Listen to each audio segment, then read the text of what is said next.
Caiff Dydd Miwsig Cymru ei gynnal eleni ar y 5 o Chwefror. Pwrpas y diwrnod a gaiff ei gynnal yn flynyddol ers 2016 yw dathlu cerddoriaeth Cymraeg, ac annog pobl nad ydynt yn siarad Cymraeg i gofleidio'r sîn gerddoriaeth Gymraeg.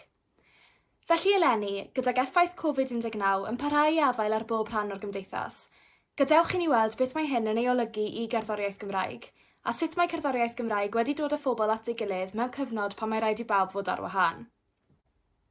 Felly gyda'ch yngherddau, gigiau, eisteddfodau a phob math o gerddoriaeth byw wedi ei ohirio ers bron i flwyddyn bellach, ac hefyd am y dyfodol rhagfeladwy, beth mae hyn yn ei olygu i gerddoriaeth Gymraeg. Dim ond yr wythnos diwethaf y cyhoeddwyd bod y Steddfod Genedlaethol Tregaron wedi ei ohirio unwaith yn rhagor nes 2022, ac mae Eisteddfod yr Urdd eisoes wedi ei ohirio tan y flwyddyn nesaf. Llynedd addasodd yr eisteddfodau gan greu fersiynau rhithiol, sef Eisteddfod T a'r Eisteddfod Amgen. Yn ystod Eisteddfod T, cafodd bobl ifanc Cymru y cyfle i gystadlu mewn cystadlaethau traddodiadol a chystadlaethau newydd hwylus, a hynny o'i cartrefi. Darlledwyd rhai o'r cystadlaethau hyn ar S4C ac ar BBC Radio Cymru. Tebyg oedd yr Eisteddfod Amgen, trefnwyd rhaglen ar gyfer yr wythnos a chafodd pobl y cyfle i gyfrannu at drafodaethau a darlithoedd, cymryd rhan mewn gweithgareddau a mwynhau cerddoriaeth byw a gafodd ei recordio o flaen llaw. Felly er gwaethaf y pandemig a'i gyfyngiadau, sicrhaodd trefnwyr Eisteddfod yr Urdd a'r Eisteddfod Genedlaethol fod pobl yn medru parhau i ddathlu diwylliant ein gwlad a bod cerddoriaeth Gymraeg yn parhau i'w chael ei chlywed. Mae hefyd un grŵp Facebook o'r enw Corona wedi parhau i gadw cerddoriaeth Gymraeg yn rhan hanfodol o fywydau pobl ar draws Cymru a thu hwnt.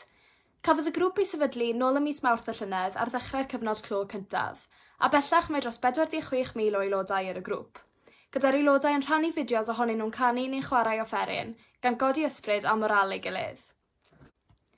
Mae hefyd rhai cantorion wedi mynd ati i recordio caneuon mwyn codi arian at elusennau sydd angen cefnogaeth yn ystod y cyfnod anodd hwn.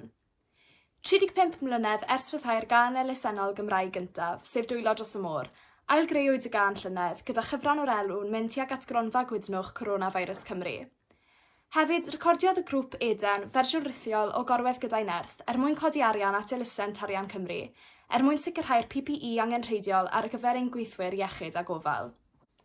Felly yr effaith enfawr mae'r pandemig wedi ei gael ar ddiwydiant cerddoriaeth Gymraeg, mae cantorion, grwpiau, mudiadau a chymunedau lleol wedi sicrhau fod cerddoriaeth Gymraeg yn parhau'n rhan anfodol o fywydau cymaint o bobl, ac mae cerddoriaeth wedi gweithredu fel dull o ddod â phobl at ei gilydd mewn cyfnod pan mae'n rhaid i bawb fod ar wahân. Felly cofiwch wrando ar eich hoff gerddoriaeth Gymraeg heddi, a diwrnod Miwsig Cymru hapus i chi gyd.